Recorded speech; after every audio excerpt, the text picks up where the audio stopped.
सभी दर्शकों को सादर प्रणाम। जय श्री कृष्ण। शास्त्र संगत चैनल पर आप सभी का हार्दिक स्वागत, अभिनंदन। दर्शकों, आज मैं पंचक के बारे में लोगों की जो धारणाएं हैं, जो भ्रांतियां हैं, उनको दूर करूंगी। लोग कहते हैं कि पंचक में कोई शुभ काम नहीं किया जाता है, और जैसे किसी को वाहन खरीदना है तो कहते हैं कि पंचक में वाहन नहीं लाना, या किसी को भूमि पूजन करना है या गृह प्रवेश करना है तो कहते हैं कि पंचक में ये काम नहीं करने चाहिए। यह सब लोगों की भ्रांतियां हैं।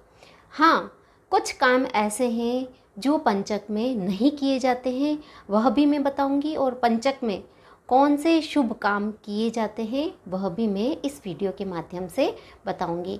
दर्शकों, अगर आपने अभी तक मेरे चैनल को सब्सक्राइब नहीं किया है तो चैनल को सब्सक्राइब कीजिए, ताकि आने वाले समय में मैं जो भी वीडियो प्रेषित करूं वे आपको आसानी से प्राप्त हो सके।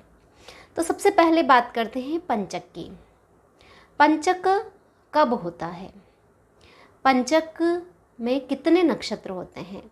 तो पंचक कब होता है? जब चंद्रमा कुंभ और मीन राशि पर होता है तब पंचक होता है। और पंचक में 5 नक्षत्र होते हैं, और वो होते हैं धनिष्ठा, शतभिषा, पूर्वा भाद्रपद, उत्तरा भाद्रपद और रेवती नक्षत्र। कौन कौन से नक्षत्र होते हैं? धनिष्ठा, पूर्वा भाद्रपद, उत्तरा भाद्रपद, शतभिषा और रेवती। तो यह पंचक के 5 नक्षत्र होते हैं। और जो पंचक शुरू होता है वह होता है धनिष्ठा के तीसरे चरण से आरंभ होता है। पंचक धनिष्ठा नक्षत्र के तीसरे चरण से आरंभ होता है और रेवती नक्षत्र के चौथे चरण तक रहता है। तो यह पंचक की समयावधि है। ये 5 नक्षत्र होते हैं, और जब चंद्रमा कुंभ और मीन राशि में होता है तब पंचक होता है। धनिष्ठा से रेवती नक्षत्र के बीच में पंचक की अवधि मानी जाती है, धनिष्ठा के तीसरे चरण से रेवती के चौथे चरण तक। अब बात करेंगे कि पंचक में कौन कौन से शुभ कार्य किए जा सकते हैं। कई अच्छे अच्छे कार्य पंचक के इन 5 नक्षत्रों में किए जाते हैं, और लोग ये समझते हैं कि पंचक शुभ नहीं होता है, जबकि पंचक शुभ माना जाता है, शुभ होता है। अब कौन कौन से कार्य किए जाते हैं? तो वे हैं विवाह। अगर किसी का विवाह हो रहा है तो इन पंचक जो नक्षत्र हैं इनमें किया जाना श्रेष्ठ माना गया है। मुंडन संस्कार भी पंचक में किया जा सकता है। यज्ञोपवीत या जनेऊ संस्कार भी पंचक में होता है। गृहारंभ अर्थात भूमि पूजन, गृह का आरंभ भी पंचक में किया जा सकता है, जबकि लोग कहते हैं नहीं करना चाहिए। ऐसा नहीं है, गृहारंभ पंचक में किया जा सकता है। गृह प्रवेश भी पंचक में किया जा सकता है। अगर कोई आप व्यापार कर्म कर रहे हैं, कोई बिजनेस कर रहे हैं, तो भी पंचक में बिजनेस आरंभ कर सकते हैं। फिर एक काम और है कि पंचक में आप वाहन भी खरीद सकते हैं। फर्म का संचालन भी पंचक में किया जा सकता है। मूर्ति की प्राण प्रतिष्ठा, किसी मंदिर में आपको मूर्ति स्थापित करनी है तो वह भी पंचक में मूर्ति की प्रतिष्ठा भी की जा सकती है।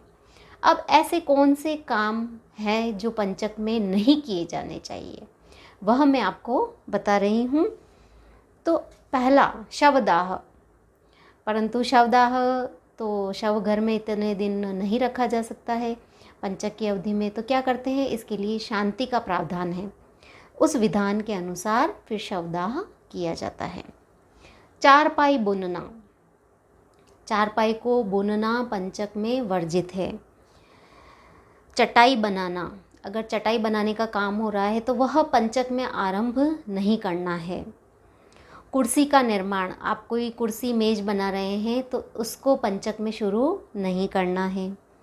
व्यवसाय गद्दी तैयार करना, व्यवसाय की जो गद्दी है बैठने की, उसको भी पंचक में नहीं तैयार करवानी चाहिए।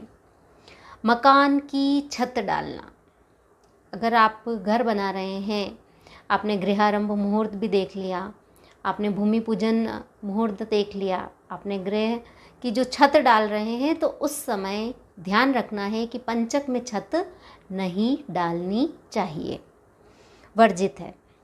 फिर खंभों को सेट करना, खंभों को सेट करना भी पंचक में वर्जित माना गया है। उसके बाद लकड़ी संग्रह कार्य, गाँव में लकड़ी का संग्रहण किया जाता है। वर्षा ऋतु आती है तो उससे पहले महिलाएं लकड़ियां इकट्ठी करती है, तो लकड़ी का संग्रह पंचक अवधि में करना वर्जित है। अंतिम, दक्षिण दिशा की यात्रा, दक्षिण दिशा की यात्रा पंचक में नहीं की जाती है। तो यह जो पंचक में वर्जित कार्य है वह भी मैंने बता दिए, और पंचक में जो शुभ काम किए जाते हैं वह भी मैंने बता दिए हैं। दर्शकों, अगर आपको यह वीडियो पसंद आया हो तो इसे ज़्यादा से ज़्यादा लाइक कीजिए, ज़्यादा से ज़्यादा शेयर कीजिए। धन्यवाद।